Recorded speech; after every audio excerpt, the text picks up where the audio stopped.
6784. Então eu vou trocar o 6 pelo 4.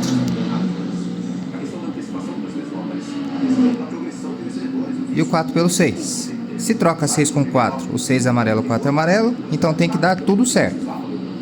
Louco! Terceiro cofrinho que eu abro, hein? E dessa vez a primeira com todos grátis. E um Tatum veio. Coisa maravilhosa.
Uma estrelinha de um aluno chato que coloca na testa.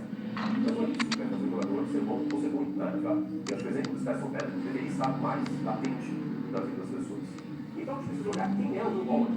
Nesse contexto do Pittsburgh Steelers, ninguém sabe se o Aaron Rodgers vai aposentar, vai jogar com os Steelers, se ele vai com os Steelers, quando ele vai fazer isso. Nesse contexto, tem o Mason Rudolph como outra opção, o torcedor dos Steelers se apega ao fato de ter sido o college, pode ser que vinha, né? Mas quem é o Will Howard? Bom, ele postou disso. Muito elogiado em relação à sua liderança, sua compostura, ganhou momentos de importância, afinal de contas, o melhor momento dele em Ohio State foi nos playoffs do college football. Foi no temporada lá, foi nos playoffs. E ao mesmo tempo um quarterback preciso, que tem o tamanho adequado, em termos de altura, peso, composição corporal, tudo mais para ser quarterback. Mas por que ele foi na sexta rodada? Por que cara, não valorizou ele ser campeão do college? Porque isso não é o principal.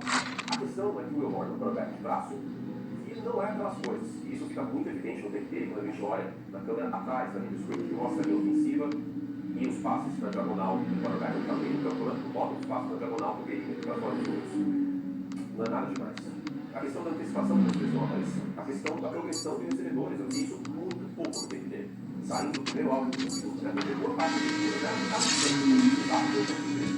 então hoje, o Robert, só que ele não é um quarterback de teto muito alto, porque as ferramentas atléticas dele não são nada demais. Ele não é um exímio corredor, tá? Ele não é muito forte. E o quarterback entra no desenvolvimento do Brady. Ele é uma excelente conjuntura e um excelente elenco de apoio. E ele tiver a oportunidade de circular coisas que hoje, para mim, ainda não tem o caso, a esquerda não me passa. Então, faz tão dedicado, e era loucura como o Brady.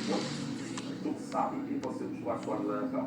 Mas quando a gente fala de draft, a gente fala de projeção. E hoje a projeção é mais um sebastianista. É mais um quarterback que foi campeão no college, mas que não existe absolutamente nenhuma garantia que ele vai ser campeão na NFL, porque as ferramentas hoje não estão lá.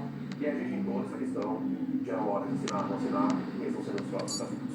Existe a chance do Will Howard eventualmente ir a campo, seja nesse chance, seja no próximo, existe. Existe a chance do Will Howard se mostrar com boa postura e ter uma boa visão em passos curtos e melhorar a parte mental, progressão, existe. Mas hoje é fé, sobretudo fé. E o torcedor dos Steelers, eu não estou aqui para ser chato, eu estou aqui para te julgar. Tenho fé. Eu acho que é preciso, é necessário. Isso é ser torcedor. Mas, por outro lado, o papel, às vezes, é ser chato e é ser racional. A chance, a estimativa, a gente trabalha com isso, a gente fala em prática. O Will Howard ser algo que o Brock Purdy foi e é, e que o Brady foi, é bem baixo. Para cada Brock Purdy, tem 200 Trevor Steele. Essa é a função dele. Um beijo carinhoso, fizemos outros sacrifícios e até mais.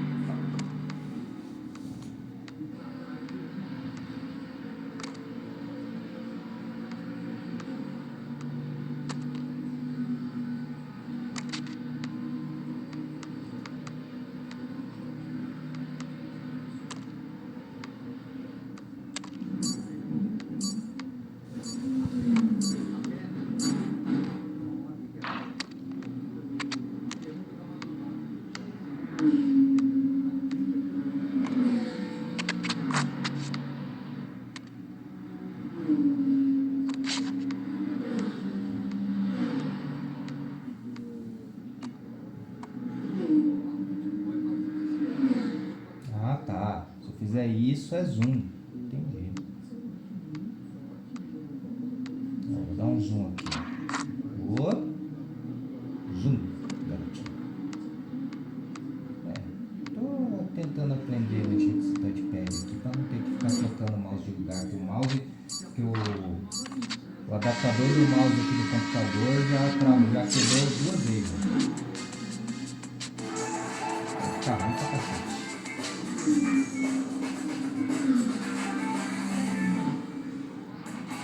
Olá, boa noite, Capitão Verde no ar dessa segunda aqui. A véspera do dia em que o treinador Jair Carlo Ancelotti irá escrever o segundo capítulo dele no comando da seleção brasileira. Capítulo será escrito na Arena Corintiana, diante do Paraguai, que faz boa campanha nas eliminatórias. Na rodada anterior, enquanto o Ancelotti tem lugar, o empate sem gol do Equador, o Paraguai em casa derrotava os uruguaios. Estamos também na segunda edição do jogo da FIFA. O Fluminense puxou a caravana brasileira, depois de bater no Botafoguense do Palmeiras, e os flamenguistas abriram as malas para partir na quarta. Falaremos do que os espera por lá e o que esperamos por aqui dessa página inédita do futebol mundial. Aos que ficam, santistas, são paulinos, corintianos e tantos mais, a quinta-feira será no Brasileirão, Corinthians e o Grêmio. O Cruzeiro terá a possibilidade de temporariamente tomar a liderança do Flamengo. Depois disso, meus amigos, estaremos todos entregues ao tal mundial e as impressões deixadas para valer por Carlo Ancelotti. Temos que não, Arnaldo Pedreiro, Mauro César Pereira e Oscar Luiz. Não sei se vocês em casa que nos acompanham percebem, mas não sei se vocês em casa que nos acompanham percebem, mas o coro foi geral, não foi só daqui não. Não, foi forte, essa volta aqui no falta. Exatamente. Aliás, o pessoal do estúdio aqui tá treinando melhor que a gente, eu acho. Tá vendo? Bom, Tá ensaiado, né? vamos fazer essa primeira conversa aqui curta, para depois dar uma organizada na casa. Bom, ruim, quero ver o segundo capítulo. Qual foi a impressão do primeiro do Ancelotti, Mauro César? Eu achei razoável, assim. Acho que o time se comportou defensivamente bem, não deu praticamente chances ao Equador de marcar. Como primeiro passo, com 2, 3 dias de treinamento, não dá mais nada mais do que isso. Agora, a sua expectativa é que o Brasil crie mais, habilita mais o adversário. Tá de sacanagem, ô. Tenha, lógico, uma organização defensiva. Pronto, tá de sacanagem comigo, hein? E vai enfrentar agora um adversário diferente, porque essa de jogar fechado, que tem todo o interesse no empate, tá ótimo. 9 jogos sem perder, 4 empates sem vitória, tem o Paraguai com o Gustavo Alfaro no comando técnico, né? Então, a tendência para enfrentar uma defesa fechada, um cenário diferente, né? Paciência, furar no período defensivo e muito cuidado, porque o Paraguai tem respeitado os adversários. Ou seja, esse time deve atacar o Brasil, deve criar situações para ser um jogo interessante, mas eu acho que o grande problema é que muitas vezes as pessoas criam uma expectativa como se fosse possível. Vai botar por fora. Rapidamente o técnico transformar uma equipe. O legado do Dorival tem, zero, tem um legado. Não dá para tirar daquele buraco e transformar numa equipe altamente competitiva, aos poucos. Eu achei bem aceitável o jogo, nesse ponto de vista. E agora acho que a ideia é menos de meio carro mais até chegar no ponto. Vá pro inferno. Todos fiquem satisfeitos com o trabalho italiano. Oscar Luiz, você narrou tudo tintim por tintim. Vou até mudar a pergunta, que é um pouco provocação. Quando terminou o jogo, você estava mais feliz do que o jogo anterior que você tinha feito? Não, eu passei de uma Ancelotti, eu achei ele uma figura simpática, muito bom, e acho ele muito competente. Então ele tem que ter tempo natural para ser feito. E sabe quando eu falei no primeiro jogo, subiu o time 3, 4 dias depois estava lá comandando o jogo contra um adversário que não era ruim. Acho que a vai ser um outro problema, difícil para ele, mas eu estou seguro. Como você tem passado ele? Bom, eu quero dar uma noite aqui para o pessoal que nos acompanha via YouTube. Paulo Natal dos Santos Mendes que está nos assistindo. E quem na manhã aqui em Vila Paulista fala: já estamos no dia 9, o Mengão continua na liderança. Com o Cruzeiro jogando, pode perder a liderança, pode ficar com o Cruzeiro durante um bom tempo. Cláudio Laus, o Sérgio Pai, o Cláudio me escreve aqui, ele não canta, mas escreve aqui a sua vinhetinha também, né? O Sérgio Pai, por aí, vamos falar aí, Frazani. Para fazer uma remate aqui, Arnaldo, estava ouvindo o Oscar falar e estava lembrando também de uma coisa muito bacana que fala, talvez não seja normal nos outros treinadores, que o Ancelotti deixou muito claro, falou que o tempo para treinar foi bom, o primeiro jogo foi curto, mas o tempo que a gente teve deu para arrumar o time, quer dizer, geralmente se fala de pouco e se contesta, o tempo que teve lá no primeiro, pelo menos é o que ele queria. É maior do que o tempo para a estreia, né? Entre o primeiro e o segundo jogo. Agora, pelo que eu ouvi, o spoiler que a gente vai discutir depois na nova escalação, eu gostei mais do que ele no primeiro jogo. E ele vai mudar. Isso é bom, né? Ele vai mudar. Eu já estava, eu estou com Paulo, eu gostei da primeira, mas ele vai mudar. Inclusive, ele tem uma taxa, a gente vai discutir sobre isso. Tendo uma impressão que o mandante em casa, a seleção vai arriscar mais. E aí tem muita coisa para discutir dessa mudança. Porque outros técnicos fizeram essa mudança tática, outros técnicos anteriores à seleção brasileira, vai virar o Gerson. Isso eu vou falar com você só depois. Vamos lá, David. Agora não, mas eu vou aproveitar então. Que mudanças serão essas? A gente já retoma a conversa já. Voltamos em 2 minutos.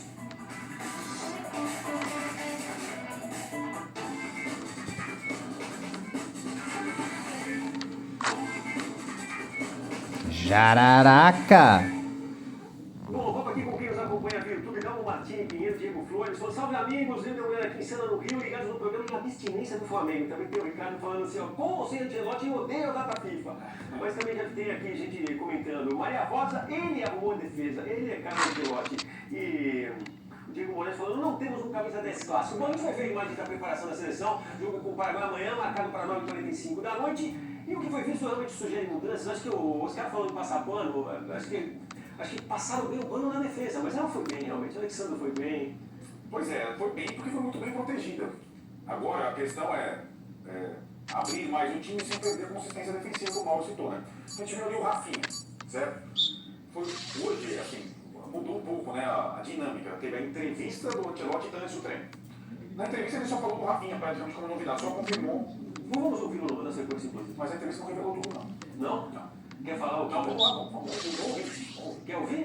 Vamos lá. A gente acrescenta com o treino. Bom, vamos deixar o Mauro que não passa pano, só importante estar com o Ilustra aí também, Mauro. Nessa questão, mesmo o time não se jogando para frente, tendo se cuidado com a defesa, não dava para ter uma transição mais veloz. Às vezes eu fico, assim, o ânimo do time brasileiro que eu achei que era uma coisa que ia mudar, incrivelmente não mudou. Eu acho que não houve tempo não, muito pouco tempo. O cara treinou 2, 3 dias. Não, você muda numa hora. O ânimo para desarmar mudou bastante, velho. Para desarmar? E desarmar faz parte, é um dos fundamentos do jogo. Morder, desarmar, vibrar com corte, não sei o quê. A competição mudou, pra mim. O time competiu, o Equador, uma seleção que está à frente do Brasil na classificação e perdeu pontos por causa de jogador irregularmente escalado lá no começo. Nós estaríamos mais à frente ainda. Eu vou fora de casa. A questão é a seguinte, a gente não pode olhar para o Equador, o Brasil não é melhor que o Equador. O Brasil não é muito melhor que o Equador. Se o Brasil tiver com a seleção organizada e o Equador organizado, é um jogo que o Brasil, os dois no bom nível. Vai ser assim. Antigamente era assim. Hoje é assim. Eu sei que olhar para o Equador com a visão dos anos 70, que é tomar olhada, tudo, o futebol acontece que vários jogadores bons, jogadores pelo mundo, inclusive aqui no Brasil. Não, eu concordo contigo, mas eu fico me perguntando, eu não é isso, isso aí vai ser mais trabalhando.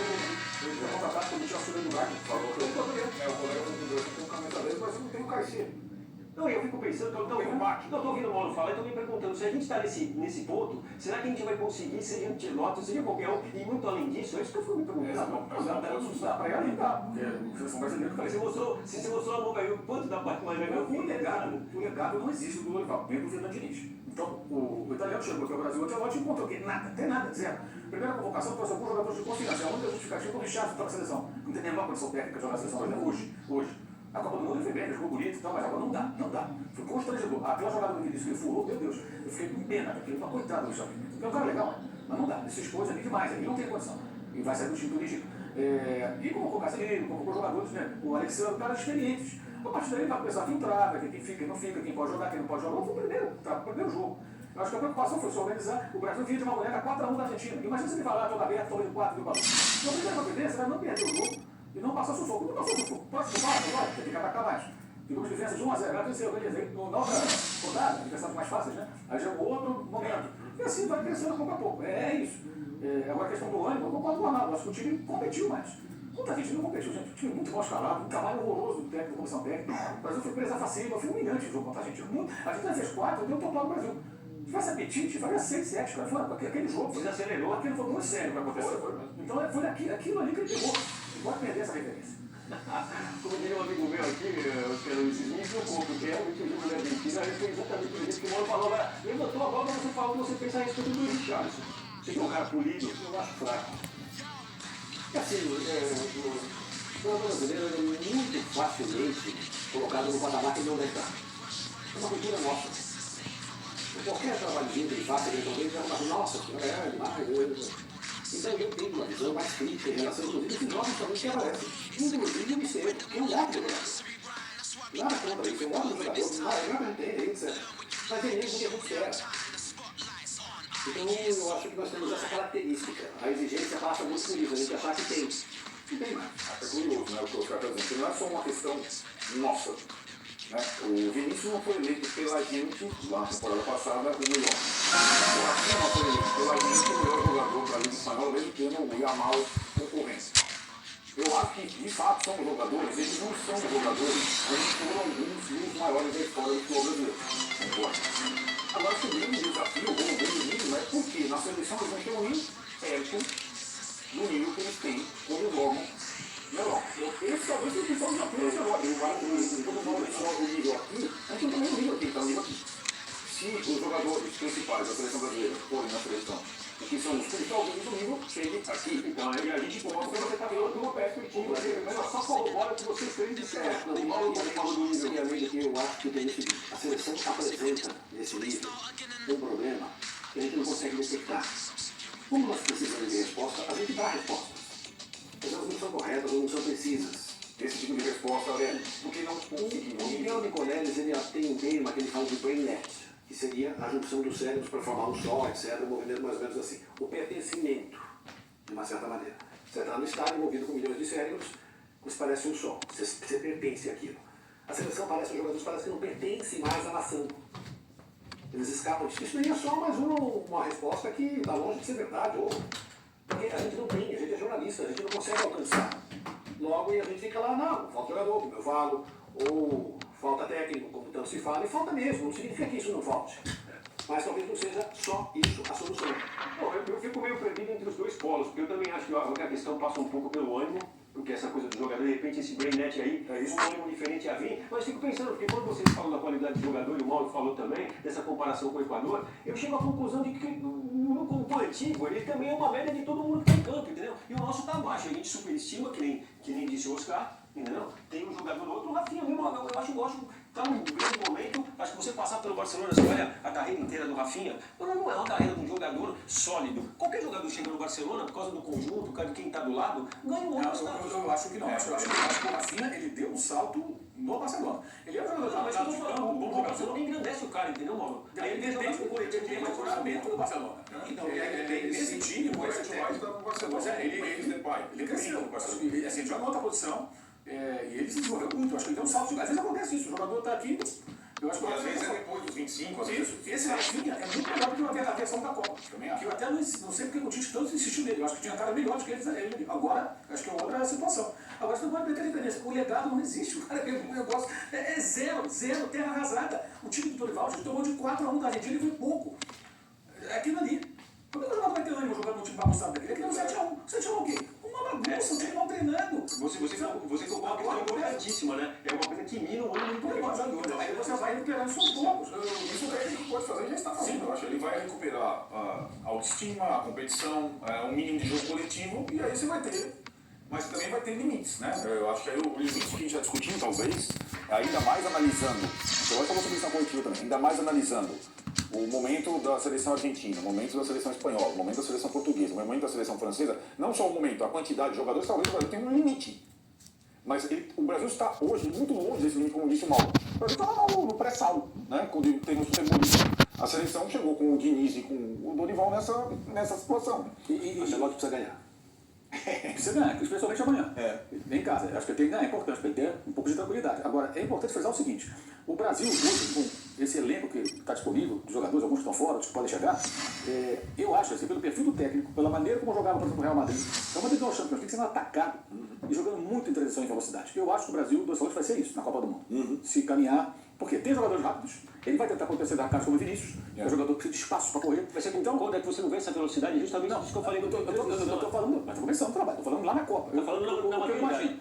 Brasil jogando contra uma seleção pequena. Vai ter posse de bola, vai ter como vai ser amanhã. Né? Mas nos grandes embates, Argentina, Espanha, França. Vai botar para correr. França é um problema, porque o Deschamps está negócio. Ele vai montar times, prioritariamente, para jogar dessa maneira. Menos posse de bola, é o que eu acho, tá? Posso estar totalmente enganado. Estou falando quase um ano antes, né? Menos posse de bola e jogando transição. O Brasil tem vários jogadores rápidos, jogadores de lado de campo, que é o que mais nasce aqui no Brasil, que o Ronaldo vai estar falando sobre isso. Menos meios e mais pontinhas e tal, jogadores velozes.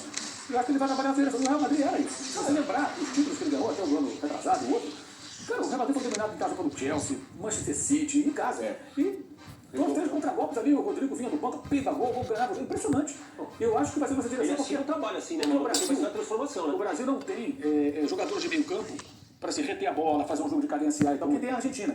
E nem acho que os jogadores do meio campo sejam excepcionais, são todos bons jogadores, muito bons jogadores. O Depô é muito bom, o Amado é muito bom, o Messi é um gênio.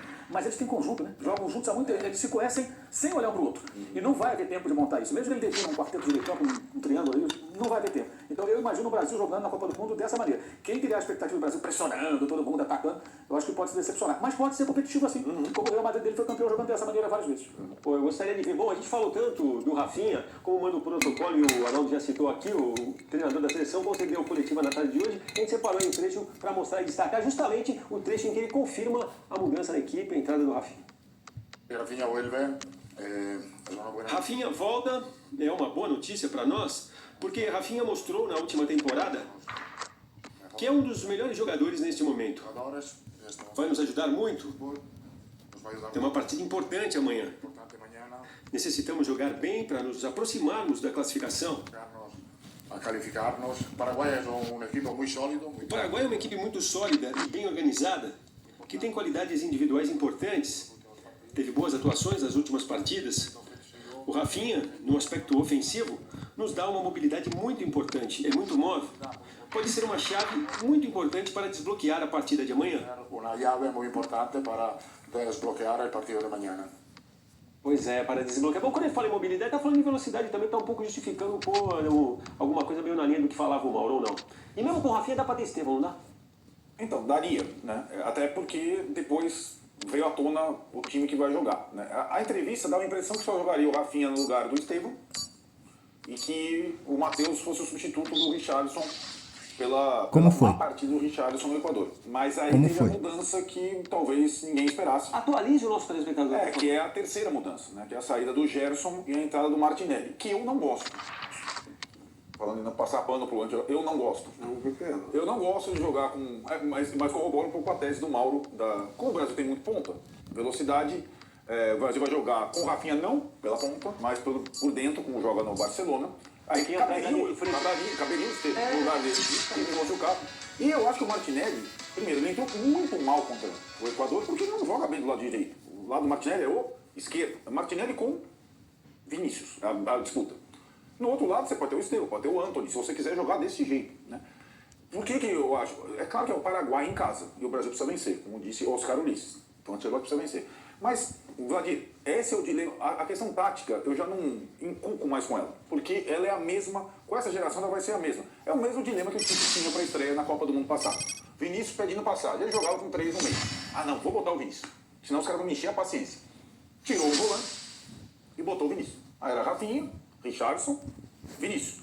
2 volantes, né? O Casemiro andando para lá e para cá, que nem um louco, porque só ele marcava. O Paquetá, puxar lá para trás, e o Neymar de 10. Agora vai ter o Rafinha de 10 no lugar do Neymar, o Martinelli no lugar do Rafinha de ponta. É o mesmo desenho da Copa.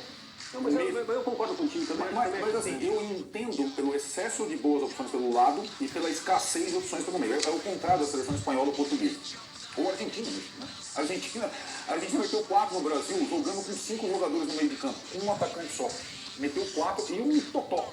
O Brasil não tem grandes jogadores no meio de campo. Mas eu não gosto. O Sérgio Cavalcante Brasil com meio articulador no meio para pegar a bola. Não consigo, mas o que o Mauro falou um pouco também atrapalha um pouco isso. Mas aí não tem. Não tem. Não tem, vamos desenhar, mas desenhar o que o Mauro falou. Sim, eu acho que até aí passa pela formação de jogadores, né? A Argentina, os times argentinos, a seleção argentina, ela tradicionalmente joga com jogadores de armação. Então, o Mauro estava falando do Almada. O Almada jogava no Brasil pelo Botafogo, mas ele é um jogador de armação. Então, o Almada, quando o Messi não joga o Almada. Agora tem o menino do River Plate que está indo para o Real Madrid, acabou de subir, é meia. O Brasil não tem esse tipo de jogador. Eu acho que até isso dá para discutir, né? Porque essa armação que você está falando do Almada é uma armação em outra rotação, né? É um jogador, não é aquele 10 que você imagina, ou meia que nem o Não, 10. O Depô faz muitas vezes, o Mauro falou até ele foi contundente, porque acho que o Depô anda jogando uma bola. E uma coisa só, para continuar com o que você falou do Martinelli abaixo, para mim, Oscar, no primeiro jogo também, teve essa questão. Talvez o coletivo não tenha funcionado, mas o Vini estava abaixo do que podia, o Estevão estava abaixo do que podia, senti que não jogaram o que... Eu tenho um ponto na escalação que é o seguinte: é que você chamar o Martinelli e pedir para ele fazer alguma coisa no campo, qualquer que seja, ou chamar o Gerson, eu chamo o Gerson. Você vai ter que fazer isso. Eu também. Você vai ter que fazer isso. Marcar, atacar, seu meio esquerdo, seu 10, seu 11, seu 1. Falar isso pro Gerson, pro Martinelli, eu prefiro o Gerson. Falar pro Gerson. Até que no Flamengo só porque eu acho que ele tem mais bola. Simples assim. Agora vai errar, vai ganhar todo mundo, mas eu acho que tem mais recurso. Eu penso assim. Mas, gente, quem sou eu? Mas eu gosto assim. Fala, Mauro, você também não concorda com o Martinelli? Sei lá, eu acho que assim, é mais um jogador que precisa de campo, né? Ele joga bem em velocidade. Não sei se ele vai. Acho que ele não vai ter esse espaço. A não ser que você faça 2 gols de saída, o Paraguai começa a sair do jogo. A tendência é ser um jogo de pouco espaço. Então, acho que tem que ter jogador que circule bem a bola e que consiga furar o bloqueio defensivo, né? É um jogo de paciência. Eu imagino o Paraguai assim, abraçado com 0x0, tá ótimo. Ele segue na frente do Brasil, se classifica para a Copa do Mundo e vai a 10 jogos de vencibilidade com 5 vitórias e 3 empates. Já ganhou do Brasil, ganhou da Argentina, ganhou do Uruguai, empatou com a Colômbia 2x2, leva 2x0 para a Colômbia na Colômbia. Então, o retrospecto do Paraguai é excelente. A transformação desse time que estava uma porcaria antes da chegada do Gustavo Alfaro é um negócio impressionante. Então, o cara arrumou o time rapidamente. Veja bem, em técnico argentino, que estava no Huracan, no Boca, depois foi para a seleção do Equador, né? Não é dono de um currículo, né? Olha o trabalho que o cara faz. Aí você vê os técnicos que passaram pela seleção brasileira, que é campeão da Libertadores, o outro campeão da Libertadores, 2 campeões da Libertadores, 2022 e 2023. Não se acha. Pois aí tem mais pra gente falar do Paraguai, que tem nesse momento uma campanha nas eliminatórias que é melhor do que no Brasil. Ele pode reforçar ser terceiro colocado, Brasil 4, com o detalhe que o Paraguai tem a mesma pontuação do vice-líder do Equador, 24 pontos. E o Alfaro É a maior transformação dessa eliminatória, né? É um time que na largada correu o risco de não se classificar, vinha muito mal na eliminatória passada também. E o Mauro já descreveu o currículo aqui recente, contando muito com uma vitória. A vitória sobre o Brasil lá em Assunção foi uma vitória que foi talvez a largada para essa arrancada, né? De confiança e tudo mais. O Paraguai tem jogadores que atuam na primeira liga, tem jogadores que não é, eu acho que não é o nível da seleção equatoriana. Mas é um time. Então, isso que a gente. Entendeu, cara? Acho que é o nosso dilema, porque talvez além de não termos craques, a gente não tem um time organizado. Então a gente não tem nada. Várias outras seleções têm pelo menos um time organizado. Arnaldo, amanhã, se o Brasil começa o jogo, é possível. 1x0 Brasil, 15 minutos, 2x0 Brasil. É possível. É um jogo de futebol intenso, torcida, vibrando, etc. Tal. Os problemas serão muito menores. A gente passa sempre pelo resultado. Sim. Aí o material fica bom, aí tudo. acho que essa questão do ambiente do jogo também vai fazer a diferença, né? Agora, se não mandar, se ficar 0x0, se arrastar 30 do segundo tempo 0x0, inverte, né? Então, mas acho que essa é por isso a leitura do Mauro, que é a escalação do Ancelotti para amanhã depende muito do espaço, né? Se o Brasil sai na frente, possivelmente exista mais espaço para o Martinelli de um lado, para o Vinícius do outro, para o Rafinha pelo meio e tal. Agora, quando um time muito fechado, se não sai o gol logo, né? A tendência é ficar batendo no muro, né? Então, veremos. Na verdade tem um desgaste aqui, tem gente que escreveu Martinelli, Bruno Guimarães e Matheus Cunha. Não dá, escreve muita gente aqui. Não dá escrever? Não dá. E o que eu te pergunto é o seguinte, mano, você falou dessa coisa do Paraguai tentar segurar um pouco o jogo, você acha que pode ser um jogo mais complicado do que jogar com o Equador fora, não? Mas vai ser um jogo diferente, né? Um jogo que o Brasil vai ter mais a bola, vai ficar mais tempo para a posse de bola, e o adversário vai estar mais fechado e vai tentar agredir o Brasil, vai tentar contra-atacar, a bola parada. Acho que vai ser um jogo de paciência. Agora, a escalação que o Arnaldo está imaginando é Martinelli na direita, Vinícius na esquerda, Rafinha vindo de trás e o Matheus centroavante. Eu acho que também é um pouco exagerado, você acha? Acho um pouco demais. O Rafinha é um atacante, né? Ele vai jogar de meia. Ele não é o Neymar na Copa. Ele não é um meia, ele é um atacante. Pois é. O Neymar não pode ser um companheiro no meio campo para certo, para desarmar, não participa do jogo sem bola. Ele é trabalho no tempo para resolver. E o Rafinha não tem essa característica de ser um jogador para recompor. Ele sobrecarrega os caras do meio campo. Assim, e o Martinelli é um bom jogador, mas é um cara que geralmente mostra os movimentos dele tem espaço, velocidade, vai para cima. O Vinícius também é assim. Não sei se não vai ter espaço. Não vai ter espaço do lado esquerdo, né? Ele sempre do lado esquerdo. Eu gostei quando você falou que tá meio over, entendeu? Porque eu fico imaginando também, quando você fala do Ancelotti, de repente inventou, achou um lugar no campo que o cara jogava melhor, ou fica aquela coisa do imaginário que um técnico desse não mexe, deixa o jogador que é melhor. Não é bem assim. Como não é, por exemplo, no jogo, o que me chamou a atenção no jogo contra o Equador, é que se fosse qualquer treinador brasileiro que diante de um jogo daquele só fosse mexer aos 20 do segundo tempo, ia ser complicado, entendeu? O cara colocou o time lá e ele acreditou na convicção dele, entendeu? Sim, mas acho que é por isso que eu falei no início que eu gostei mais do Ancelotti, parece do jogo, né, contra o Equador. De fato, acho que incomodou o Brasil não ter criado oportunidades, não ter sido agressivo na parte ofensiva. Foi a pergunta logo depois do empate para ele. Não, vamos melhorar nesse aspecto. Eu não esperava que de um jogo para o outro... Talvez que o foco estava atrás mesmo, né? Sim, né? Agora vamos ver se fica equilibrado com essa formação. E essa convocação, assim, você tem que entender, foi uma convocação às pressas, não teve muito tempo de observar jogadores, ele convocou muito pelo nome, pelo conhecimento. Por exemplo, o Richard na seleção, é só porque ele conheceu o jogador. Porque se for para convocar um cara que veio do Fluminense jogando na Premier League, eles vão ver. Que hoje é muito mais jogador. Há muito mais jogador. Aliás, eu sempre fui mais jogador que o Richard, na minha opinião. O João Pedro sempre foi um atacante espetacular. Moleque com 17 anos, uma média de gols altíssima. E ele do Brighton, hoje ele faz várias funções. Não joga só tempo, é um jogador muito versátil. E que mete gol.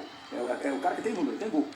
E imagino que o Ancelotti vai descobrindo daqui a pouco. Não que não conheça o jogador, mas é óbvio que... Se não fosse só por ele teria de repente chamado. O Brighton é um time que joga a Premier League, mas não enfrenta o Real Madrid. Eu quero dizer, é lógico que ele conhece, é lógico que ele deve ter visto em algum momento, mas talvez não com tanta atenção como agora o seu novo emprego exige que ele tenha. Atenção aos jogadores brasileiros. Então, você já viu um dia o João Pedro, então é bom, então ele vai olhar mais, ele vai se formar mais, a equipe dele vai abastecer, olha, informações. Eu estou citando o João Pedro porque os dois saíram do Fluminense, por acaso, os dois jogam na Premier League. E a convocação do Richardson, nada contra o Richardson, ele é um cara até legal, um ótimo personagem, mas ele não tem hoje nível para jogar. A convocação foi compreensível, então ele não tem esse Mas também é aquela coisa, ele até o dia 25 ele estava jogando no Real Madrid. Então, qual o tempo que ele teve de observar, de estudar? Não teve. Foi uma convocação feita meio que de emergência, né? Até muito se especulou que o Rodrigo Caetano, o Juan, teve participado dele entrevista lá, o Rodrigo até falando que não é bem assim. Tá bom que não é bem assim, até. O Ancelotti do nada sacou isso aí.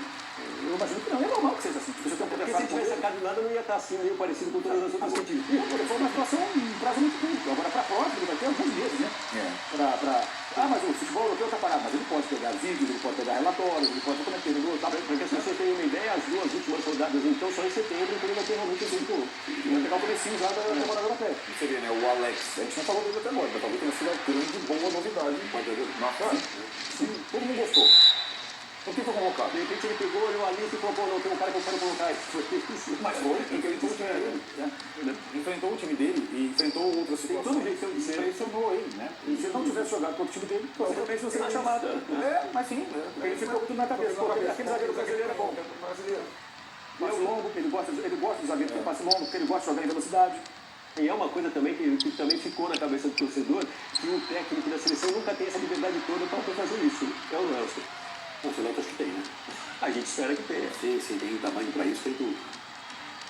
Bom, essa 16ª e antepenúltima rodada das eliminatórias tem todos os jogos marcados para amanhã, mas eles começam às 5 da tarde, horário de Brasília, e vão até às 10 da noite. A gente está vendo, começa com Bolívia e Chile 6 da tarde, eu tinha visto 5, mas são 6 então. Uruguai e Venezuela, depois do Centenário, 8 às 9, Argentina e Colômbia. Brasil e Paraguai, como eu já disse, 15 para as 10 da noite, e às 10h30, Peru e Equador. Eles começam a fazer, né? Como é que então é um jogo em cima do outro. Pô, esse Argentina Colômbia é bem interessante, mais pra jogar de novo com o titular, tal. Eu não tô mais. Não. O que eles fizeram, dividir um pouco a quinta e a sexta-feira, né? Na rodada passada, aí tudo terça, Não deveria mesmo. Agora tem alguns jogos interessantes em termos de A classificação. gente vai destacar o Argentina e Colômbia, que eu falar. Esse é um, porque a Colômbia caiu muito, né? Bom, então vamos fazer aqui, o nosso destaque é esse jogo entre a líder Argentina e a Colômbia, a sexta colocada, portanto, no limite ali da zona de classificação, jogo que reúne os times dos dois jogadores que dividem a artilharia das eliminatórias. A gente vai ver primeiro o Messi e depois o colombiano Luiz Dias, cada um deles com 6 gols. A Colômbia começou muito. A Argentina já tem a melhor campanha. 10 pontos na frente, pontos na frente, tal. A atração é o Messi jogar, de novo como titular, beleza, tá. A Colômbia do Luiz Dias, do Ramos Rodrigues, então começou super bem, mas há tempos não vence. E é mais ou menos o começo do Uruguai, que para mim é outro jogo da rodada com a Venezuela, que está em ascensão. A Venezuela está sonhando, né? E o Uruguai também estagnou, o Bielsa. Que era lá no início, agora o Paraguai passou, o Equador passou, né? Então esse jogo para a Colômbia é um jogo, porque a Colômbia ainda vai jogar com a Venezuela uma das duas últimas rodadas, que é um confronto direto ali, um para repescagem, outro para classificação. Então a Colômbia precisaria pontuar em Buenos Aires, não sei se vai conseguir. O Luiz Dias é um cara que também recusou a proposta do Barcelona, né, Mauro? Tempos atrás. Agora estamos falando naquele pode sair da mídia, como comenta-se lá. Mas assim, esse jogo, o Uruguai tem um problema, inclusive, lá do Bielsa com os jogadores, daquilo que o Luiz Soares já acabou lá atrás. Esse comentário cresceu muito, né? Cresceu muito depois dessa derrota recente. Os uruguaios estão preocupados e na bronca. Mas já tem a história da multa, né? A multa do Bielsa é muito alta, então mandou embora. Vai custar um pouquinho caro. Opa, do Ancelotti deve ser. Ninguém falou sobre esse assunto, mas deve ser, né? Mas também, bom, Essa formal é a herança do outro presidente, não foi esse que contratou, né?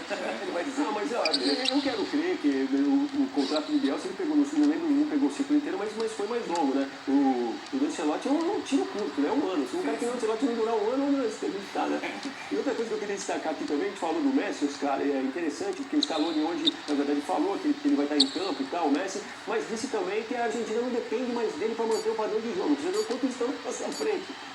E é verdade, né? Não, e é uma declaração que custa muito a ser dada, né? Ou seja, o time não pode mais ser dependente mesmo.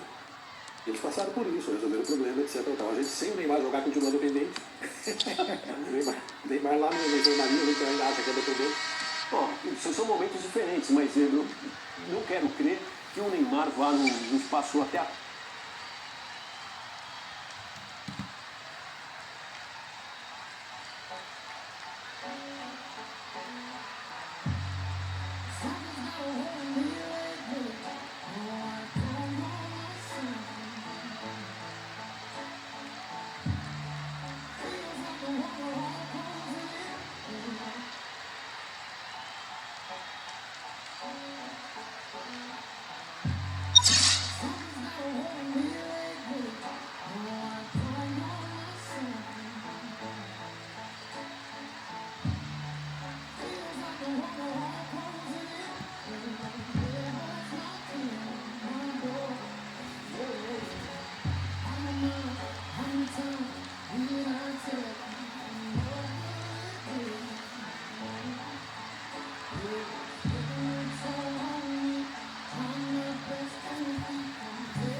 lose control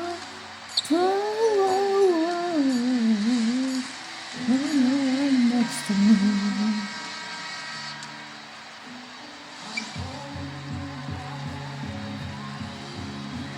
See, I lose control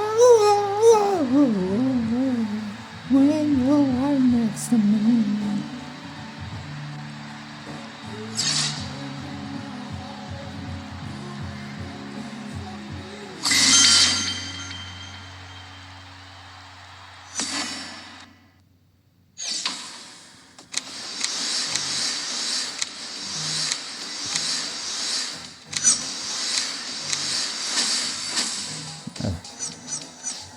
Gemini, você não melhorou tanto assim não, tá? Pareceu comercial do Gemini, mas a verdade é que o Gemini não melhorou tanto quanto eu gostaria que melhorasse.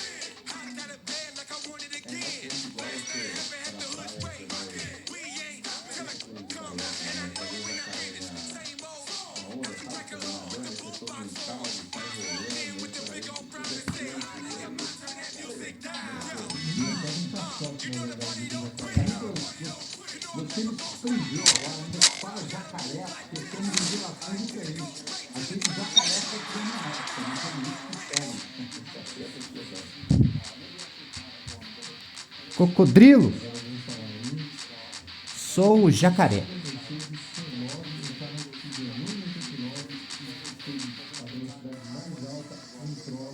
Copa do Mundo, de repente, tem o peso que o Messi teve no jogo. Se o Neymar vá. Ó, são momentos diferentes, mas eu não quero crer que o Neymar vá nos passou até a Copa do Mundo, de repente, tem o peso que o Messi teve nos últimos anos. Como líder e tal, né? Tudo que a gente já falou aqui. Não, nem pensar. A questão é que o fantasma do Neymar hoje não é um fantasma, né? Porque não é um jogador na prática. Ele vai continuar pairando se a seleção não tiver resultados e algum desempenho. Né? Isso vai ficar. E impressiona. Não, as coisas agora está tratando bem o tema Neymar. Já falou uma vez, não está falando mais. O que impressiona é a devoção dos jogadores brasileiros pelo Zona. Do mais novo ao mais velho. Esse é muito. Acho que a gente vai falar sobre isso com o Casemiro. Tem algumas ressalvas interessantes.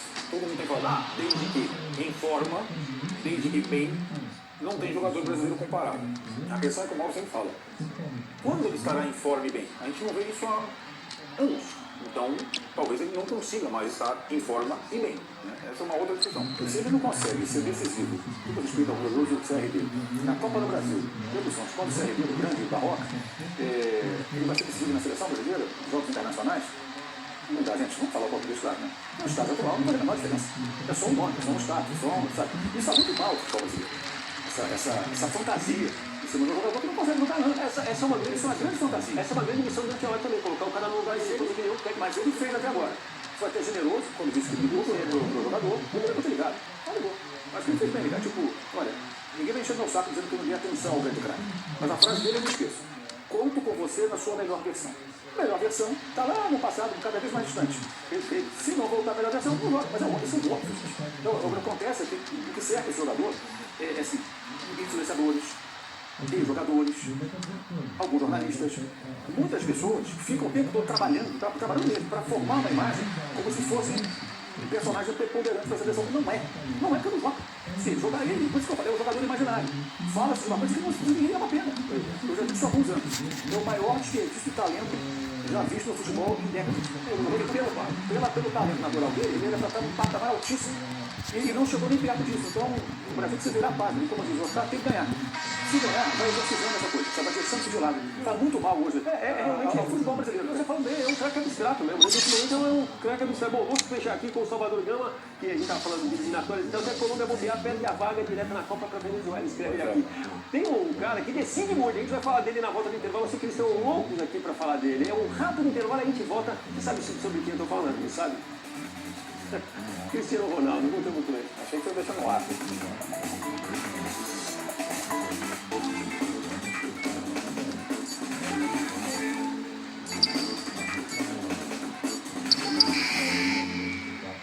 Cartão Verde de volta. Qual é o melhor time do basquete brasileiro nesta temporada? A gente vai conhecer em breve. As finais do NBB começaram no sábado e o Lula saiu na frente e na casa do Franco. Vamos ver.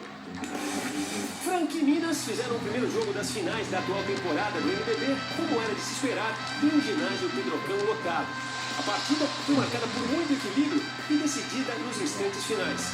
Cestinha no jogo com 23 pontos e de Lousada foi o destaque do time francano na busca pelo triunfo. Mas do outro lado, os argentinos Arengo e Baralli mostraram sangue frio e foram decisivos para garantir a vitória mineira por 69-65. Bola no Baralho na esquina. Ele tirou o joguinho da quadra e mandou a bola. Que jogada espetacular de Baralho. Os dois times voltam a se encontrar na quinta. E no próximo sábado, a partir de 5 da tarde, a TV Cultura mostra ao vivo o jogo 3 da série Melhor de 5. Fique ligado.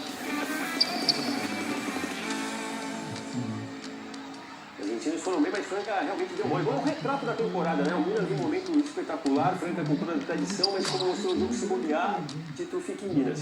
Bom, e bom, eu quero dar uma boa noite também para o pessoal aqui, Sérgio Cavalcante, Lúcio Araújo, Oswaldo Pires de Lima e o Romualdo de Souza, que já mandou vários emojis aqui falando do Cristiano Ronaldo. Espanha e Portugal fizeram ontem a grande final da Liga das Nações.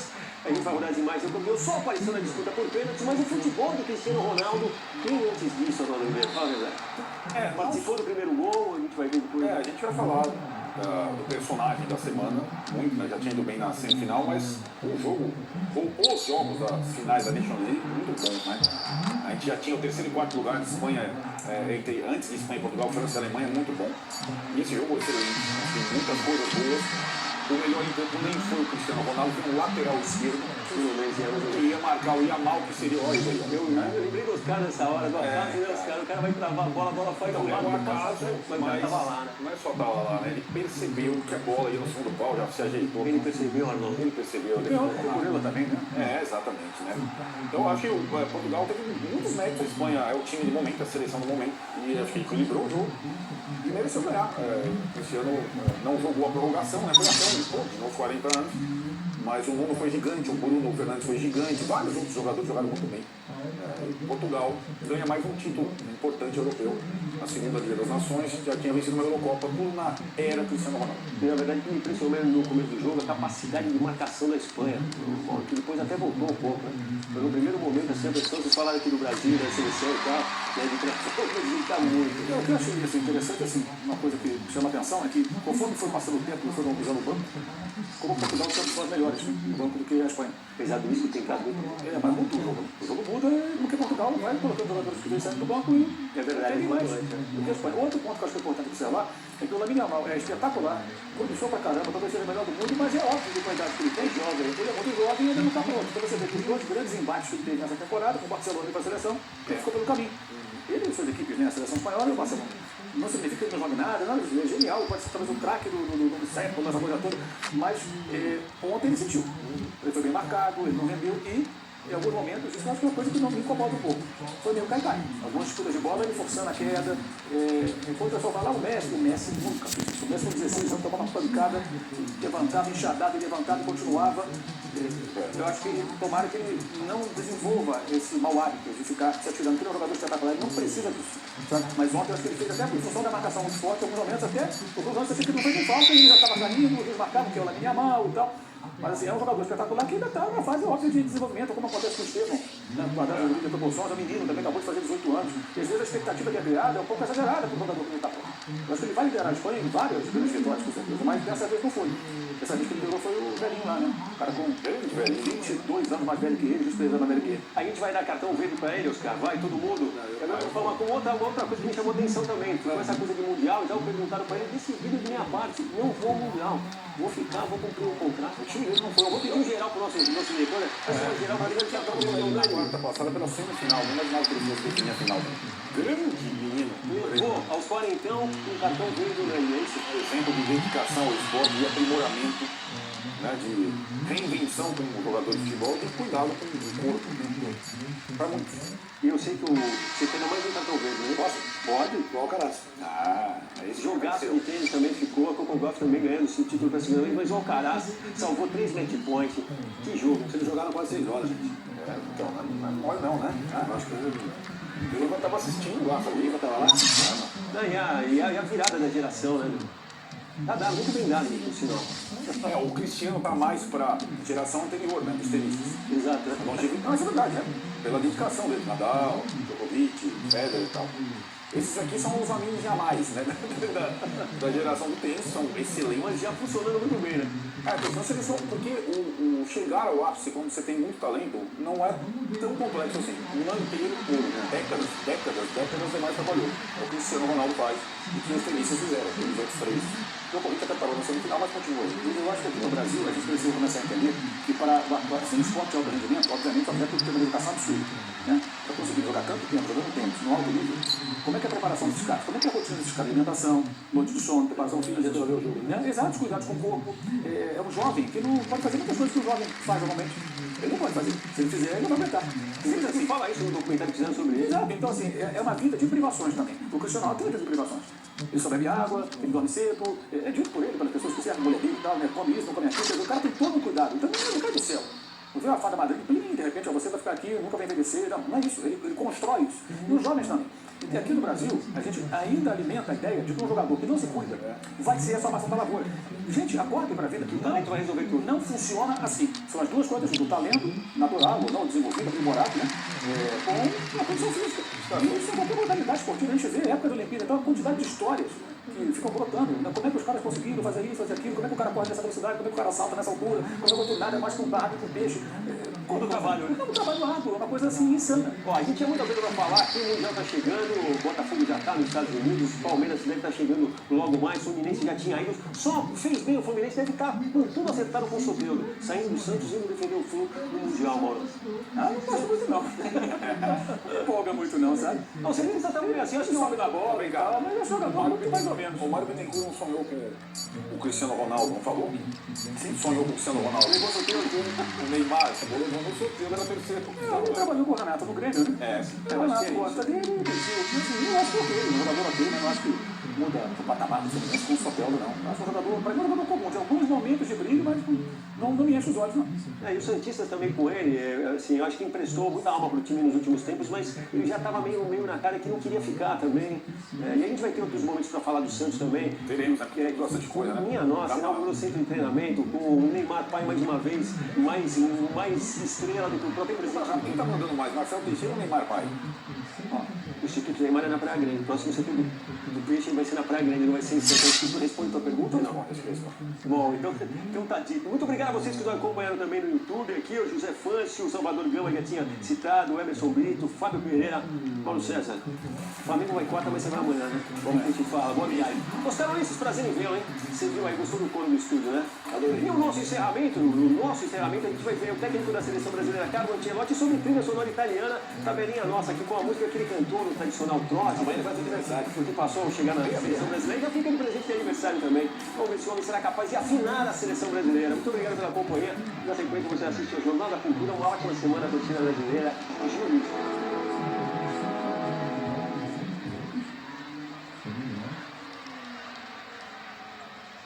Ainda falta lembrar, apesar de realmente a pontuação diferenciada, em elemento, claro, não faz 24 horas, mas marca o fim da primeira metade do campeonato coletivo, né? Tivemos Catar, Itália, Bélgica e a próxima prova vai ser agora dia 3 de julho intervalo. Então, se você quer principalmente essas ferragens, esporte, esses corotas, alpinhos, enfim, comprar o ingresso, ir a intervalos, como eu já falei, a UEF é bem acessível, você adquirindo ali um ingresso para limitadas, você pode ter sessão de autógrafo com o outro, bem amigável, digamos, essa categoria.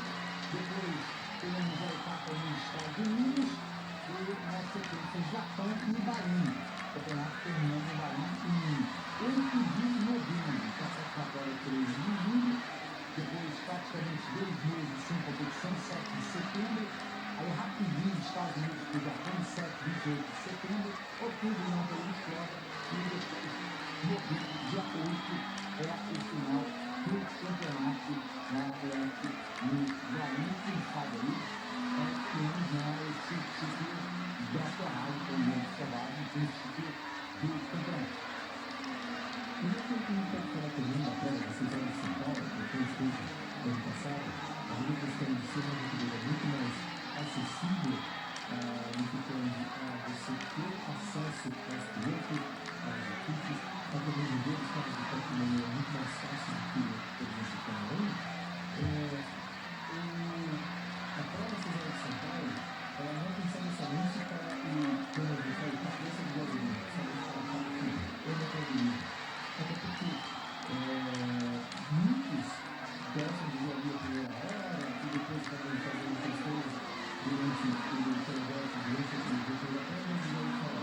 Então, se torna uma corrida que na verdade se torna um evento. Você vai ter shows, você tem carros antigos para ver, para ir, tem várias atrações, não só para quem gosta do automobilismo, mas também para a mulher, para o filho, para a filha. Então você tem um marido que também às vezes não gosta muito de corrida, a mulher que gosta também, acontece? Às vezes é o contrário, a gente tem o marido que é o homem, que às vezes é mulher da família que gosta do automobilismo. Então, assim, você tem diversas atrações, você pode ter parques de shows, vai ter muita coisa legal, muitas atrações para quem tudo tem muito para ficar muito bem para então. O que ele está falando, ó, eu esperei uma vez, eu vou esperar de novo para passar, cara. Ou seja, isso é falha para cima do governador. Está mostrando a agressividade, está mostrando aí o carro ali, eu peguei um pouquinho do trânsito. Opa! Que fechada! Olha! Preparadinho!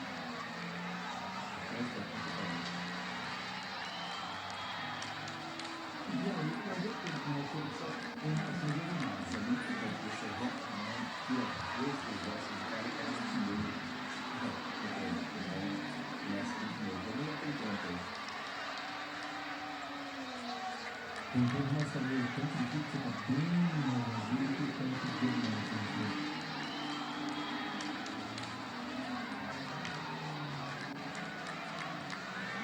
Você acompanha o vídeo 24 horas de YouTube aqui no Band Esportes, também no Esporte na Band, canal do YouTube. Vamos até o final agora desta prova, transmissão direta, né? 24 horas no YouTube. Foram quantas? 22, né? No Band Esportes, algo assim. Um número impressionante realmente. Na verdade, 20 horas de transmissão direta no Band Esportes, assim, 24 horas, 20 horas de Band Esportes, porque realmente é rápido, porque tanto que a gente fazia agora, eu teria 0 gols, ou seja, 20 horas dessa prova, que tem tanta história, que tem tanta tradição, que a gente já pode ter nos dados, e o clube se vive efetivamente com toda a força da vida, vários anos.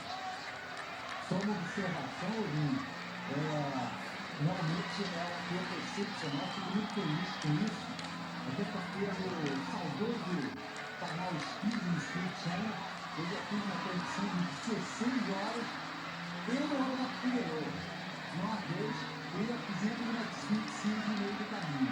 Não me lembro se fizemos outra prova, mas a gente chega andando, que só tínhamos o narrador e o Roberto Figueiredo comentarista. E era eu mesmo. E seguimos. Foi realmente uma maratona impressionante aquela. Tivemos vários vezes essas 16 horas na 24 horas de leitura e 24 horas de ano. Também um abraço para o Roberto Figueiredo. Fora Figueiredo, segurando os botões, chegando por esse automobilismo ali em meados de anos 2010. Temos feira, em janeiro. Abraço para ele, não creio que eles tenham assistido na costa leste americana, agora são 3h12 da manhã, a gente chega dormindo, Roberto Figueiredo, mas é de uma família, um grande abraço do Roberto Figueiredo, grande companheiro de jornada. Aí eu sou o jornal e patrocinador do Clube de Patrocinador. Tudo que você tem de mim, amigo.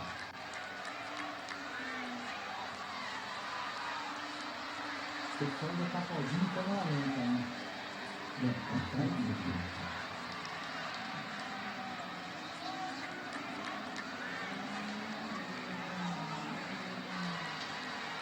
Veio a hora.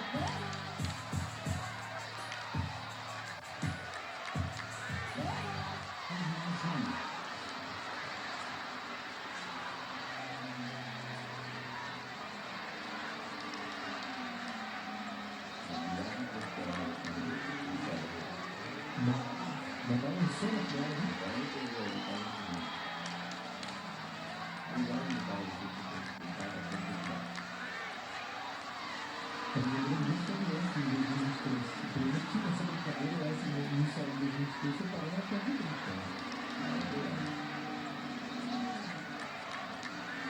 Vamos para mais uma entrevista.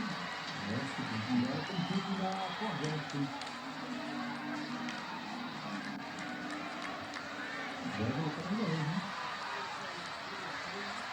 Tá de doce.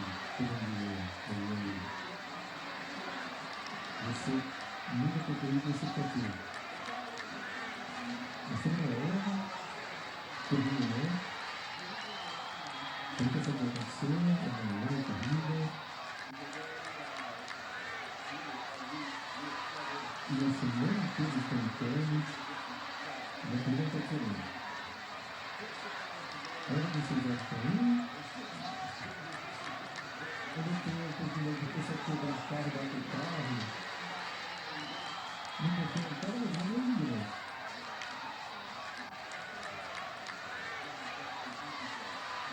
Eu acho que não vai competir mais não, pelo que eu entendi, E no momento está o Daniel de Cadela, pilotando o Corvette número 33, e ele realmente sendo otimista ali, né? Porque está na 13ª posição na LMP3.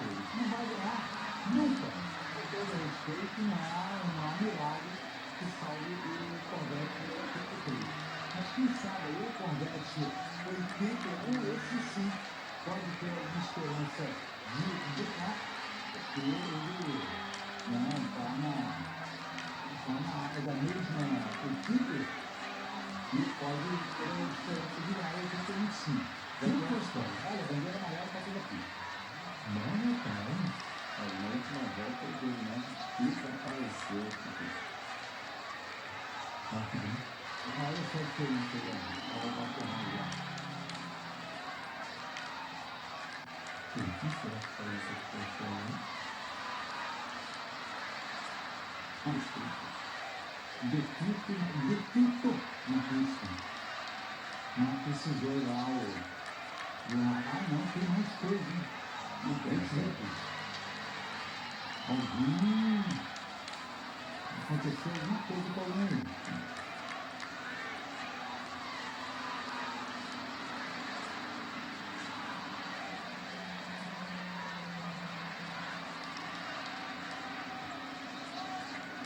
Vamos ver se a gente tem imagem. Então, acho que cravaram nessa imagem aí. Olha o público. Interessante. Só a galera quase toda a galera da terceira idade ali, né? Só que toda a galera da terceira idade está acostumada a pegar cedo e provavelmente não sai nas baladas e nas festas e shows que acontecem no momento e que muitas vezes varam a virada. Provavelmente vai haver todo mundo na segunda já está espectador. Isso, a vida não acaba aos 60. Não, cara, mas a galera da balada com certeza tem gente bebida perdendo agora, né?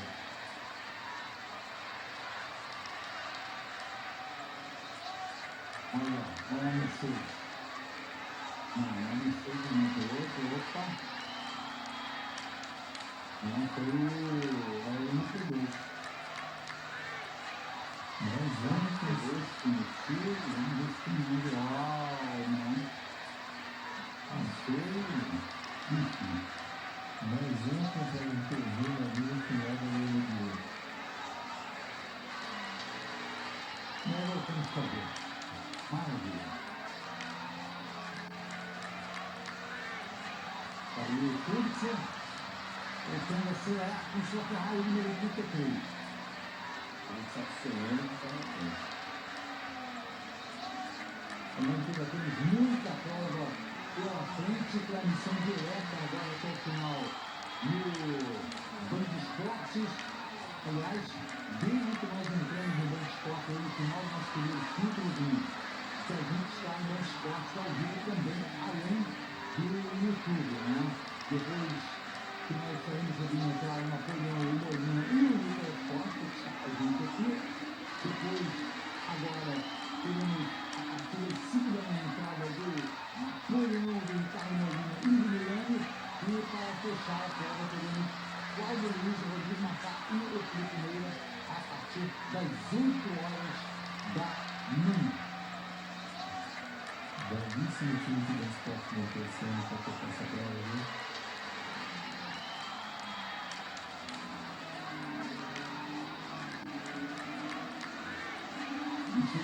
você tentando se aproximar do líder da prova, do Giovinazzi, depois recebeu o segundo meio, e quando eu com aquela fechada ali, quando estava muito próximo do Giovinazzi. Agora, os dois ainda têm uma energia para filmar aí, tanto que evidentemente a Ferrari ficou com menos, e o Pulitzer vem ali. O Pulitzer, a gente sabe que é um piloto que não gosta de perder tempo. Parece que tem 4 mais energia, só que a diferença é muito parecida com o que estava antes. Isso me leva a crer que tanto o Pulitzer quanto o Giovinazzi estão acelerando, que eles podem acelerar. E senão, esse delta aumentaria em relação ao último parâmetro, porque já parou uma volta antes dele. Então, a diferença que não apareceu.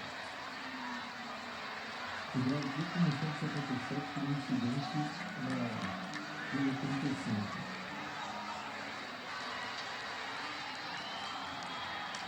Segundo milhares, não era?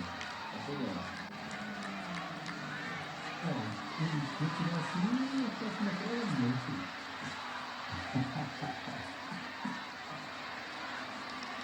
Posição 1778 voltas, populares. Que isso, olha a conta. Vai terminar essa prova toda, depois de 4 anos.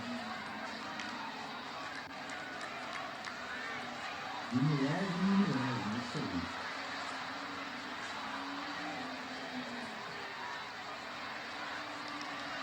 E já estava acontecendo ali, o Aston Martin estava talvez em 5ª posição.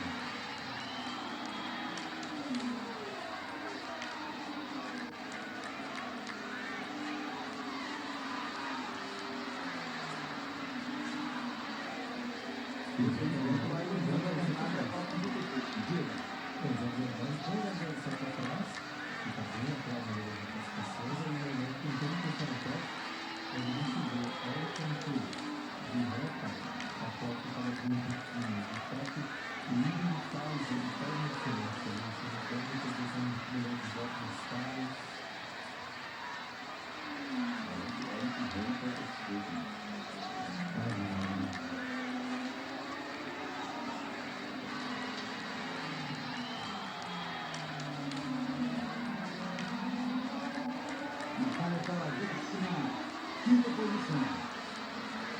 O Bottom Competition, o boxe da Bottom Competition, aparecendo à frente do Aston Martin 007. O 009 também, com o 007 está mais atrás. O vigilante então se livrou do tráfego ali, ele já teve um incidente que leva até que beleza, na fila metal, esse gol fora, na rua.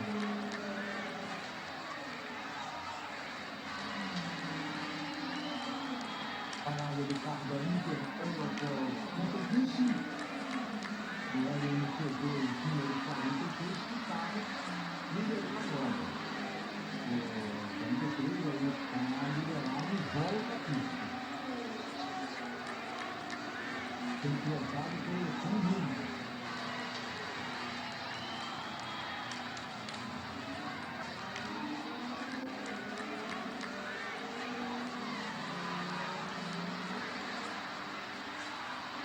Então ficou pelo número de trilha ali, 10 segundos, por velocidade e número de parceria.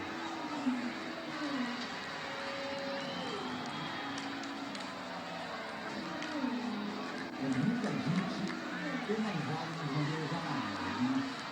Acho que os pilotos, a gente já explicou aqui, depois explicou com detalhe a disciplina necessária ali. Os carros não podem ultrapassar a velocidade máxima que era definida por um delta, mas realmente os pilotos precisam se ajustar. Isso porque penalidades que são caras.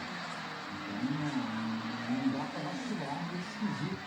E, inclusive, acho que serve para quebrar o ritmo um pouco, a vez do piloto, né? Ele está indo bem, está naquele modo ataque ali, naquele modo que ele está sentindo que está tudo muito certo, e vem a penalidade, aquela uma certa fria ali, que cai, dá uma meio que como o outro e o outro tem que deixar ficou pra trás, ele não pode ficar remando não. Errou, dá uma pra frente, ou bloqueou pra frente, acelerar e seguir. Essa bola que ele agora, essa coordenação vai do outro equipe, porque ele não só o primeiro leque, né, mas ele vai cair pelo menos uma ou duas posições para trás do que a equipe de ataque tem que analisar que a balança do jogo. Então, o Paulo Ferreira ele um pouquinho lá que ele é mais rápido bastante. Acho que está na quarta posição, muitos ainda vai cumprir a comunidade, mas aparece em quarto. E o Rafa ali não está longe dele não, está 6 segundos apenas na carreira. Então, certamente, quando você comunica isso, vai perder a posição. E vai perder a posição também para o Athletes número 27 do Aston Martin, para se encontrar. O orgulho de ser brasileiro sai quase. Vamos juntos fazer história. Muito juntos. A XP, investidor oficial do João Fonseca. E aí a ordem continua o que eu quero aqui, Wilson. Ele vai conseguir esse questão de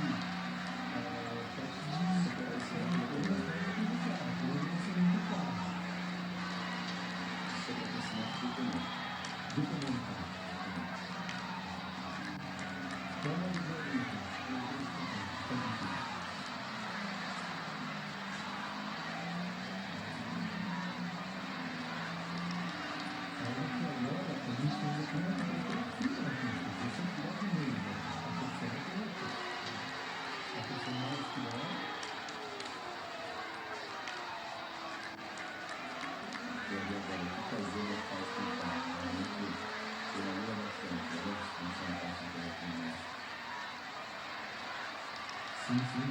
E você vê que durante a expedição, ele tem muito sangue na bola, então sabe muita coisa da expedição ainda.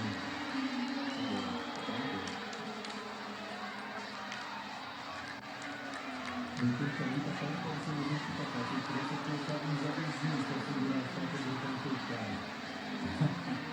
Eu estava pensando, ele está fazendo um esforço ali brutal para manter o gás da bola.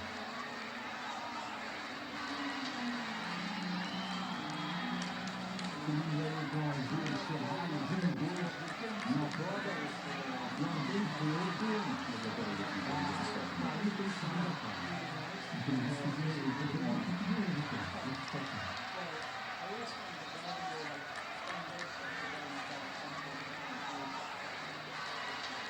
Pensando que o ritmo de utilização é aquilo que a atenção que está. Se não se vê essa nova está no dia. Também dois dias para consumir.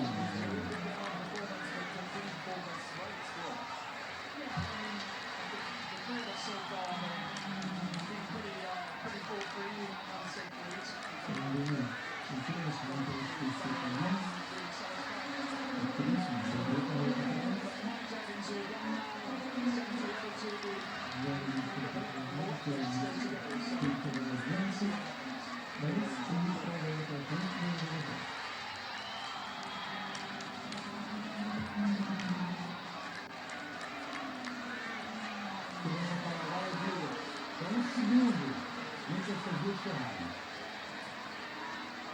1 segundo e 8 centésimos.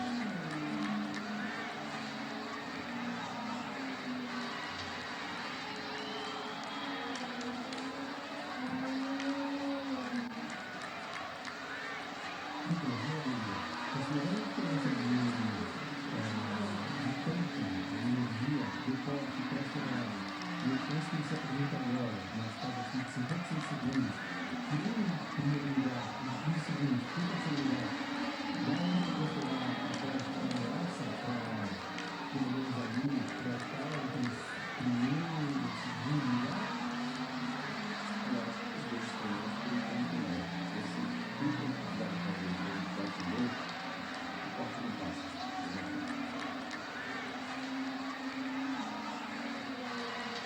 Vemos aí o Stevens tentando se aproximar do Vantor. A batalha é pela sexta posição. Pessoal, vai estar muito próximo do Stevens.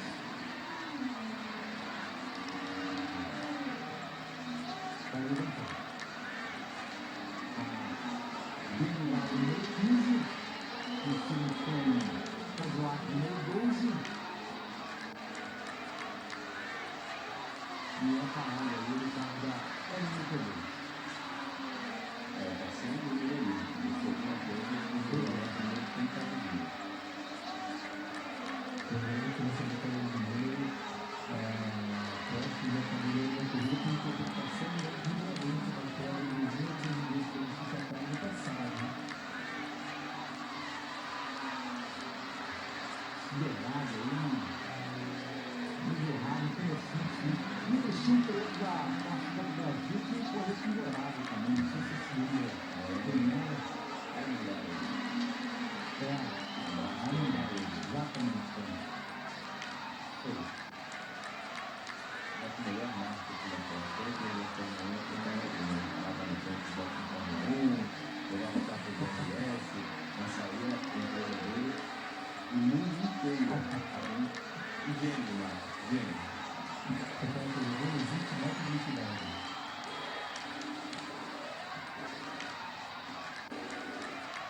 Então agora o Kobayashi, que está na Toyota inicial do 2007. Ele foi acabado para a 10ª posição no Kobayashi. Rapaz, quase. Começa a ver duas laboratórios. Só para ir lá. Se tiver que ver, vai ser. Não, tem muito sobrevivendo. É o local da casa, Sebastião Bugão. Ele está justamente no 38, no Cadillac no 38. Ele tentou que esse dia antes, nós temos que ver qual se fosse esse para o fim da história do meu filho. Ele escolhe, essa prova decidiu que todo mundo que ele fez pelas seleções, por cima de Inglaterra, porque o Brasil, que eles competiram no evento, é para que o pessoal torce para que o evento vença essa prova e traga esse tipo para a família dele, que tem tanta pressão no automobilismo aí, e eu não decidi isso. Então, aquele tipo de outras categorias, de negócios, tem que fazer a Fórmula 1, a Fórmula 17, se encontrar a Fórmula 1, e depois se encontrar ainda nos protótipos, mas qualquer um não conseguiu achar essa situação de ter como vencedor, de ter como vencedor e vencedor. Voltando a pista da número 5, o outro, depois de fazer o serviço, pela primeira vez que ele parar, logo ele já parar no carro no 33, 7% ali, depois que pode medir.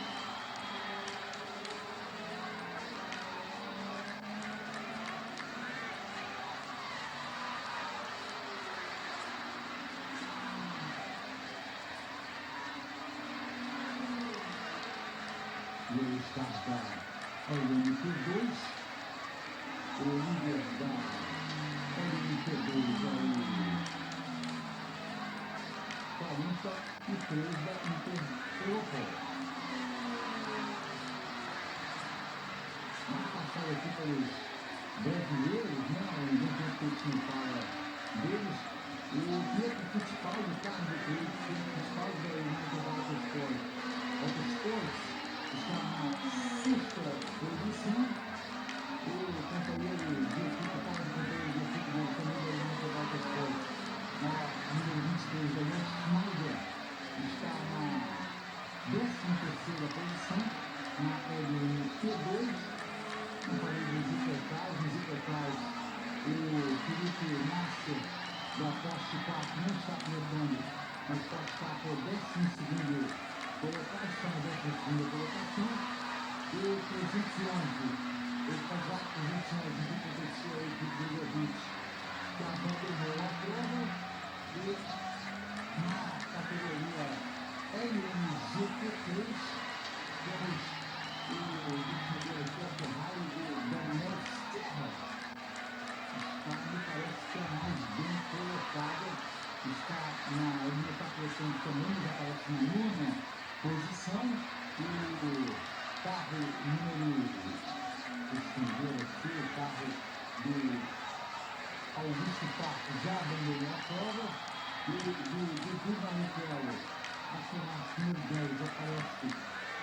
15ª posição. E aí,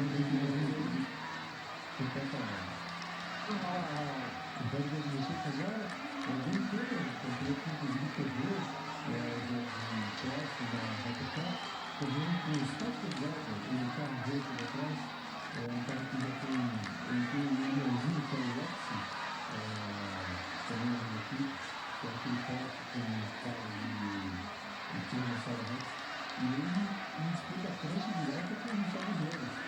Sobre como os produtos, mas não está complicado. E o Scott Dragon, que é um cara que tem muito carisma, um cara que corre, currículo, prova de missa, e tem aquela coisa, né? Que sempre está assim, pensarizando, jogador, e sabe, tá coisa das crianças e tal.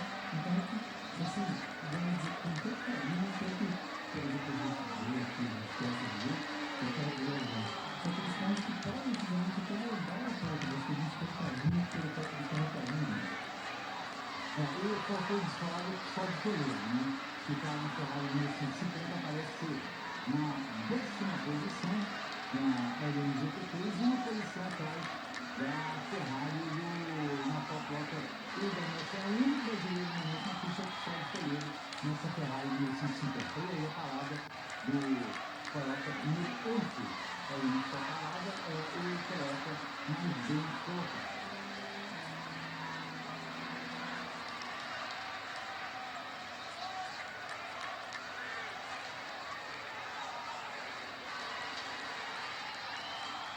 Aí termina o pneus e volta a pista para o número. E agora tem o Daniel Harper. Marcelino Daniel Harper. Daniel Harper é um daqueles pilotos que estavam antes de um treinamento de boa base. Tivemos como ele acabou muito se encontrando. O pessoal falando de bom trabalho para ele. E eu acho que depois, para você colocar não, para você colocar o que está no cenário de audiência, né? Se encontrou os protótipos, venceu, já com a própria ideia, venceu, né? E tudo prático, muito bom. E assim, com muita visão, muita. Dicas para o seu valor render mais. Grande na companhia Vitivada. Passe no seu posto Piranga favorito. O Brasil Tanque brasileiro de Alipilax. Vende muito, né? Completa Pepilax, completa pra mim. Realmente, na coisa do carro também. Ele está com uma grande diferença muito grande, 56 segundos. Na verdade, dependendo do serviço que tiver ali o ginásio, a velocidade dele rapidamente na liderança. Para o normal, se a porta chegar na rua, já se não se liderança, porque alguns 40 segundos só no começo, mas começo quando eu falo na hipótese, não parar de ter 1 minuto e pouquinho para falar, entrar e sair bom.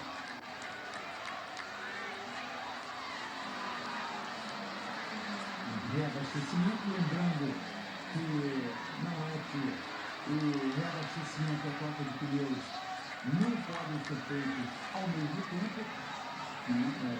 Fica proibido pelo regulamento, mostrar como se fosse um carro, né? Um carro de mão.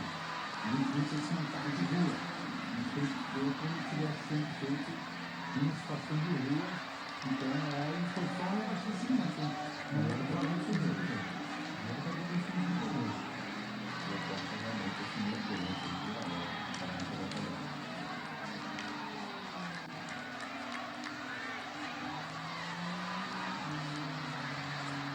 E aumentou talvez aparentemente a diferença para a Ferrari 33.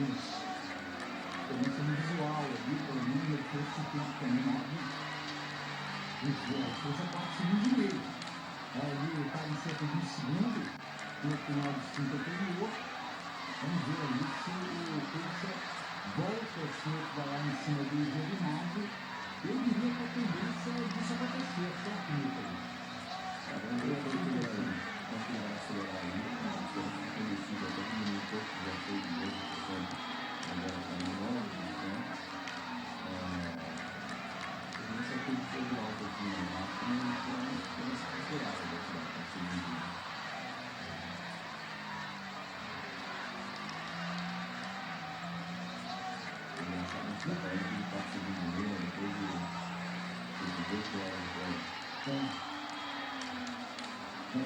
É realmente incrível. É realmente incrível.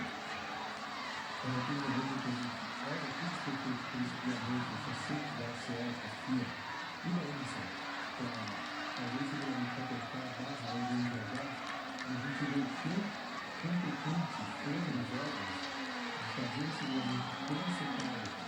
Olha que a gente vê exatamente essa dominância da Ferrari, que a gente vê aquelas leis e os déficits, isso daí o equilíbrio que se colocou nessa categoria foi essa questão dos trocos, porque a gente viu ali, de fato, as pesadas de trocas, do Nintendo também, mas a gente viu um pico do seguramente de prova, tudo separando, sei lá, os 5, 6 colocados.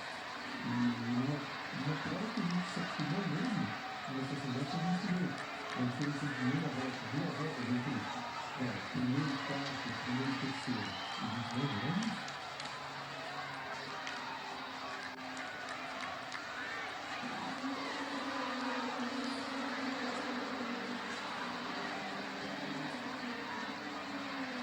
Voltando à pista, o Porsche número 6, equipe Penske, equipe Penske do capitão Carlos Penske, no comandante aí, pela liderança. Não é liderança que a gente sabe que foi apenas momentânea, mas por enquanto vai como o melhor carro não Ferrari na pista. Esse Porsche número 6.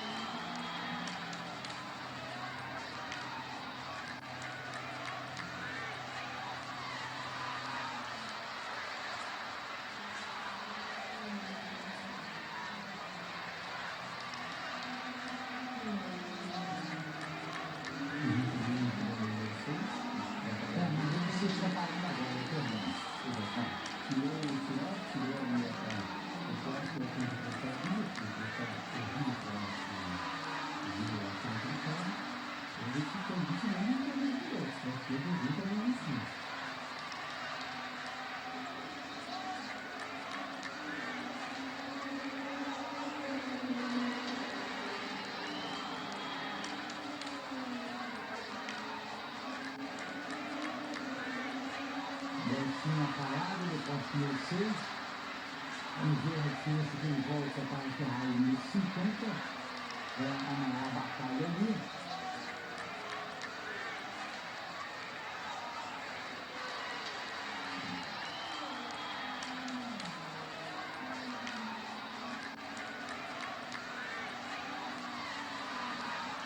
Estamos chegando.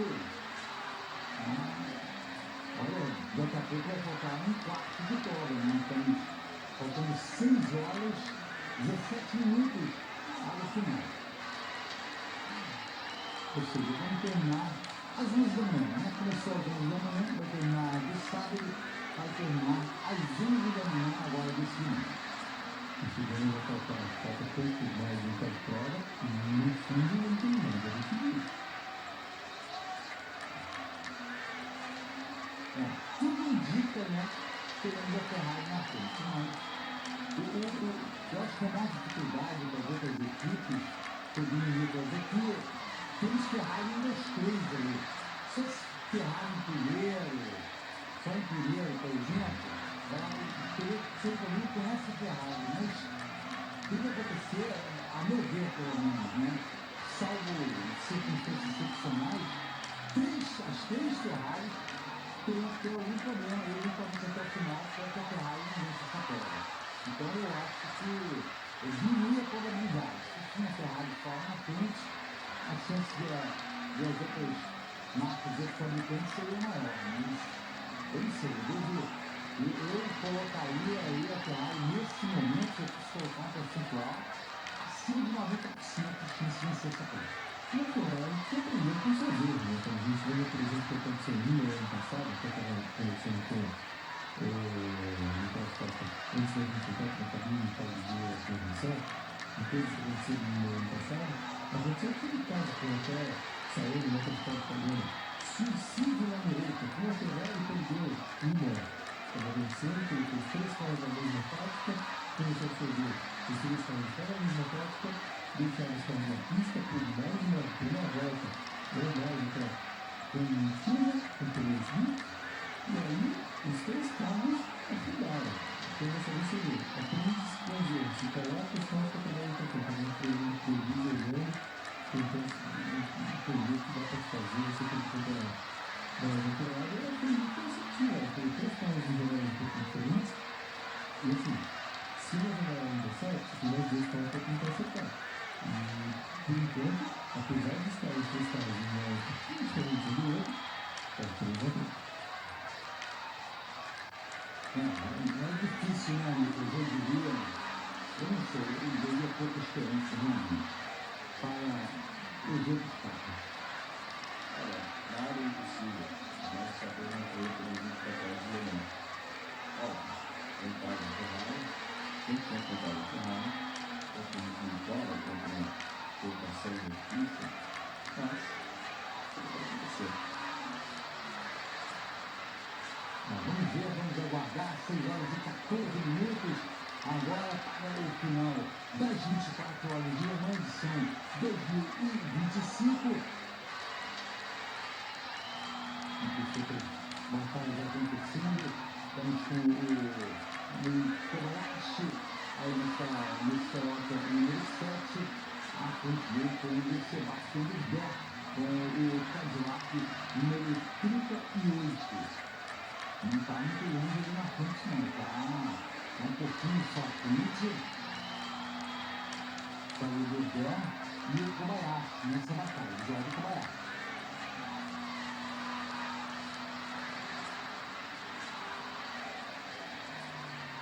Vamos ver se ele consegue chegar. Parece que perdeu uma pequena distância ali. A gente vê a distância 124 metros agora, 136. O 20 na reta. Aumenta um pouco essa diferença, então quer dizer que em termos de tempo ela se modifica também. Diferença mais do visual. Olha só, o 183 tem que corrigir o número do carro, né? Tudo isso no telefone do Piscato. Exatamente, está bom no carro. Cara, todo mundo certinho, só mostrar a transmissão. Hoje em dia é difícil de escapar. A gente vai mais. A gente vai agora, mas está muito barato quando o Sebastião Vettel. Se fosse há 16, 17 anos atrás, a gente poderia falar que estava no GP da França, mas dessa vez estamos no Rio.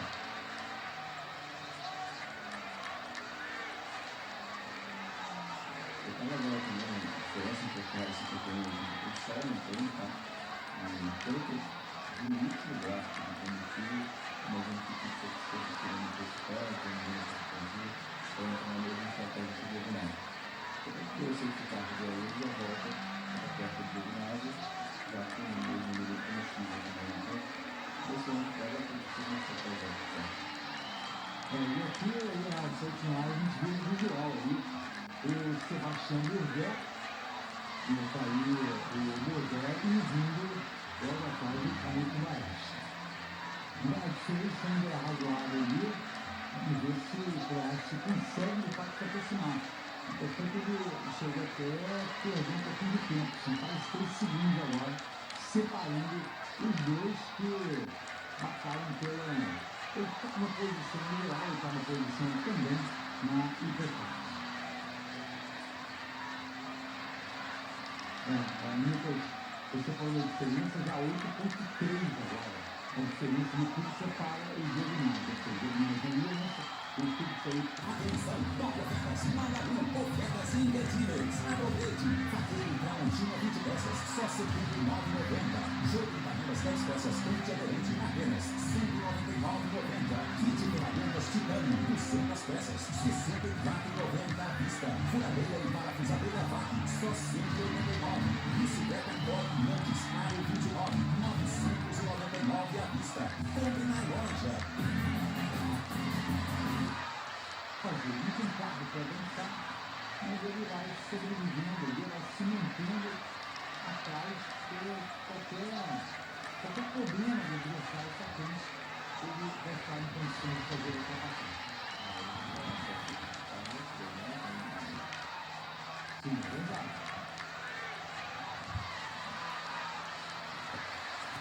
E os carros da Porsche cresceram durante a noite, né? Agora, a tendência é que fique cada vez mais quente, a temperatura da pista 22,3 nesse momento, temperatura do ar 18 graus, e umidade do ar 60%. Iago, uma coisa que eu acabei de fazer uma conta aqui,